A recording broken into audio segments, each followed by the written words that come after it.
नमस्कार दोस्तों, स्वागत है आपके अपने YouTube चैनल बादू एजुकेशन पर। तो दोस्तों, आप यदि YouTube चैनल पर पहली बार आए हैं तो YouTube चैनल को सब्सक्राइब कर लें, बेल आइकन को प्रेस कर लें ताकि आपको जो भी वीडियो है तो सबसे पहले आपको नोटिफिकेशन मिल जाएगा। तो आज अपन बात करने वाले हैं वार्षिक पाठ योजना।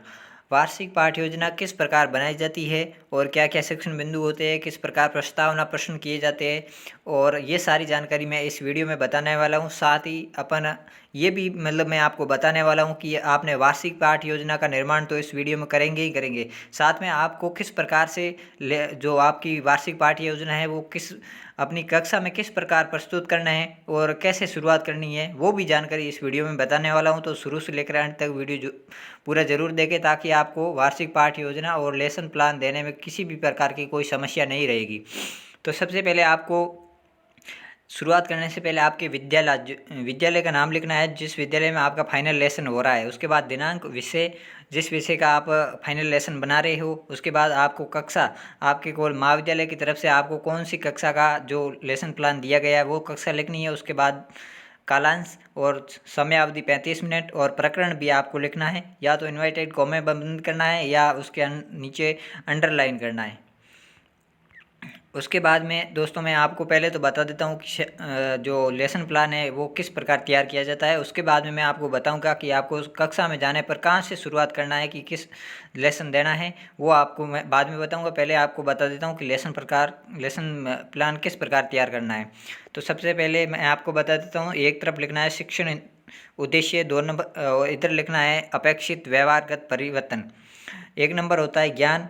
तो ज्ञान में आपको जो शिक्षण बिंदु है जिस पर आप अध्ययन करवाना चाहते हो उस शिक्षण बिंदुओं को आपको पहले दर्शाना है। 1 नंबर जैसे मैंने दर्शाया परिवार के ग्रह, सौर परिवार के ग्रह। 2 नंबर है सौर परिवार में शुक्र ग्रह, और 3 नंबर में है सौर परिवार में पृथ्वी। इस प्रकार बच्चे हैं वो प्रत्याभिज्ञान और प्रत्यास्मरण, इन तीनों शिक्षण बिंदुओं पर आपको करवाना है। 2 नंबर आता है,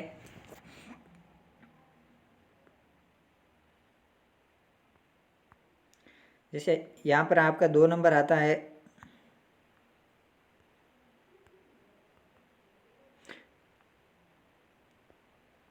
अवबोध। और इसी प्रकार आप देख सकते हो अवबोध में, और जैसे आप 2 भी पॉइंट लिख सकते हो और 2 से ज़्यादा भी लिख सकते हो, लेकिन कम से कम 2 पॉइंट आपको लिखना है। अवबोध हो जो भी शिक्षण बिंदु है उस पर 2 पॉइंट से ज़्यादा ही होने चाहिए आपके। उसके बाद 3 नंबर आता है ज्ञानोपयोग, और 4 नंबर आते हैं कौशल, 5 नंबर है अभिरुचि, और 6 नंबर है अभिवर्ती। उसके बाद आपको लिखना है शिक्षण सहायक सामग्री। शिक्षण सहायक सामग्री में 2 प्रकार की होती है। एक तो होता है सामान्य सामग्री जिसमें श्वेत वर्तिका, झाड़न, लपेट, फलक, संकेतक, पाठ्य पुस्तक इत्यादि, और एक होती है विशिष्ट या उद्बोधन सामग्री। उसमें होता है प्रकरण से संबंधित चार्ट या प्रतिमान। उसके बाद आपको लिखना है पूर्व ज्ञान। पूर्व ज्ञान है विद्यार्थी सौर परिवार के ग्रहों के बारे में सामान्य जानकारी रखते हैं। तो जो आप प्रस्तावना प्रश्न करेंगे वो बच्चों के पूर्व ज्ञान पर आधारित होते हैं। तो उसके सबसे इम्पोर्टेंट होता है इसमें जैसे प्रस्तावना प्रश्न आपको किस प्रकार करना है। 1 नंबर प्रश्न का जो उत्तर है वो ही दूसरा प्रश्न वहाँ से शुरुआत होना जरूरी है, नहीं तो क्या है जो प्रस्तावना प्रश्न है वो सार्थक सिद्ध नहीं होगा। तो 1 नंबर में जैसे मैं प्रस्तावना प्रश्न मैंने बनाया है उसका बता देता हूँ कि अंधकार को दूर करने के लिए किसकी आवश्यकता होती है। तो बच्चे उत्तर देंगे प्रकाश की। उसके बाद प्रकाश से ही आपका दूसरा क्वेश्चन बनाना है, प्रकाश कहाँ से प्राप्त होता है, सूर्य से। तीसरा क्वेश्चन है सूर्य कहाँ चमकता दिखाई देता है, बच्चे कहेंगे अंतरिक्ष या आकाश में। तो अब आप दूसरा क्वेश्चन, चौथा क्वेश्चन करोगे अंतरिक्ष में सूर्य के चारों ओर घूमने वाले पिंडों को क्या कहते हैं। तो बच्चे कहेंगे सौर परिवार या सौर मंडल, जो भी कहेंगे। उसके बाद आपको बताना है 5 नंबर सौर परिवार के विषय में आप क्या जानते हो। तो ये समस्यात्मक क्वेश्चन हो जाएगा एक तरफ से बच्चों के लिए। तो इस प्रकार लेसन प्लान में सबसे इम्पोर्टेंट होती है ये प्रस्तावना प्रश्न। उसके बाद में होता है उद्देश्य कथन। उद्देश्य कथन में विद्यार्थियों आज हम सौर परिवार के विषय में अध्ययन करेंगे। उसके बाद में यहाँ पर आ जाएगी शिक्षण विधियाँ, और उसके बाद में आता है प्रस्तुतिकरण। प्रस्तुतिकरण में जो भी आपने पहले 3 जो बिंदु दर्शाए थे वो बिंदु आपको यहाँ पर एक्सप्लेन करने हैं। उसके बाद में विकासात्मक क्वेश्चन करने हैं। विकासात्मक क्वेश्चन में 2 क्वेश्चन का उत्तर आना चाहिए और तीसरे का निरुत्तर होना चाहिए। उसके बाद यहाँ पर आपको पहला पॉइंट सौर परिवार में घरे, सत्राध्यापक कथन, और इधर आएगी छात्र क्रियाएँ, और इधर श्यामपट आप दर्शा दीजिए। उसके बाद में जो भी आपका जैसे सौर परिवार के ग्रह, इसके बारे में सामान्य जानकारी देकर आप उसके बच्चों से 2 बोध प्रश्न करोगे। तो बोध प्रश्न, उसके बाद में दूसरे शिक्षण बिंदु के लिए आपने दोबारा विकासात्मक क्वेश्चन किए, और 2 नंबर है सौर परिवार में शुक्र ग्रह। इसमें सत्राध्यापक कथन, छात्राध्यापक जो भी है वो इसकी जानकारी, सामान्य जानकारी बताएगा। उसके बाद में दोबारा बोध प्रश्न करेगा, और दोबारा विकासात्मक प्रश्न करने के बाद तीसरा शिक्षण बिंदु जैसे सौर परिवार में पृथ्वी ग्रह, उसके बाद सत्राध्यापक कथन, उसके बाद बोध प्रश्न, और उसके बाद आता है मूल्यांकन प्रश्न।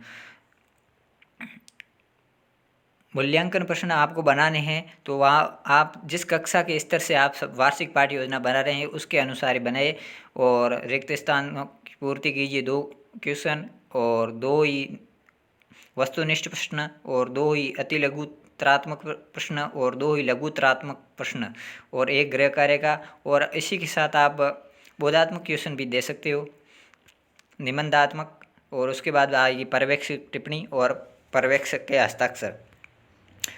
तो दोस्तों ये तो था वार्षिक पाठ्य योजना किस प्रकार तैयार किया जाता है, वो आपको मैंने बता दिया है।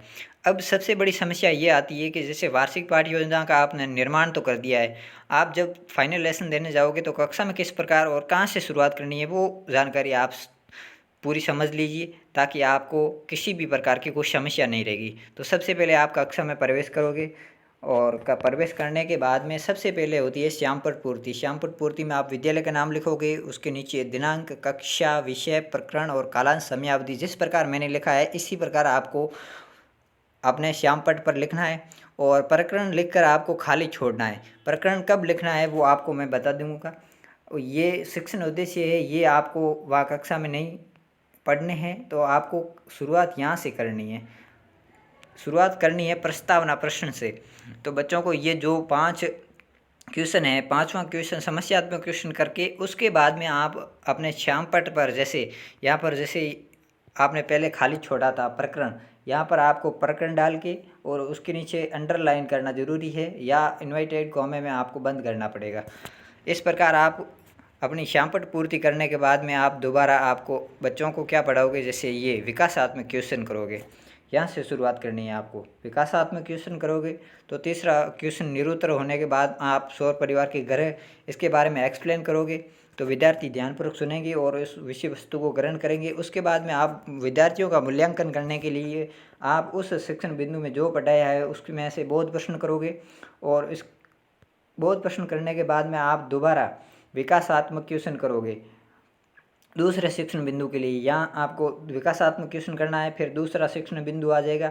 दूसरे शिक्षण बिंदु को एक्सप्लेन करने के बाद में आपको दोबारा उस बच्चों को मूल्यांकन करने के लिए, जैसे आपने जो शिक्षण बिंदु पढ़ाया है उसमें से बच्चों ने कितना ग्रहण किया है, कितना नहीं किया है, तो उसका मूल्यांकन करने के लिए आपको 2 मूल्यांकन बोध प्रश्न करने हैं। उसके बाद में आपको दोबारा विकासात्मक क्वेश्चन करने हैं, और वो तीसरे शिक्षण बिंदु के लिए है, तो तीसरा शिक्षण बिंदु हो जाएगा।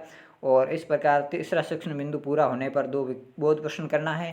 और यहाँ तक ही आप अपनी कक्षा में जो जानकारी है वो यहाँ तक मतलब बच्चों को पढ़ाए। उसके बाद में मूल्यांकन प्रश्न होते हैं, ये तो बच्चों को गृह कार्य के लिए होते हैं, यहाँ आपको पूछने की या बताने की कोई ज़रूरत नहीं है। यहाँ पर तीसरा शिक्षण बिंदु पढ़ाने के बाद बोध प्रश्न के बाद में आपका लेसन पूरा हो जाता है, और आप कक्षा में विधिवत रूप से पढ़ाकर बाहर निकल सकते हो। तो ये सारी जानकारी थी जो वो फाइनल लेसन से संबंधित। और भी किसी प्रकार की कोई समस्या है तो आप मुझे कमेंट करके ज़रूर बताएं, मैं आपकी समस्या का समाधान जरूर करूँगा। जय हिंद, वंदे मातरम।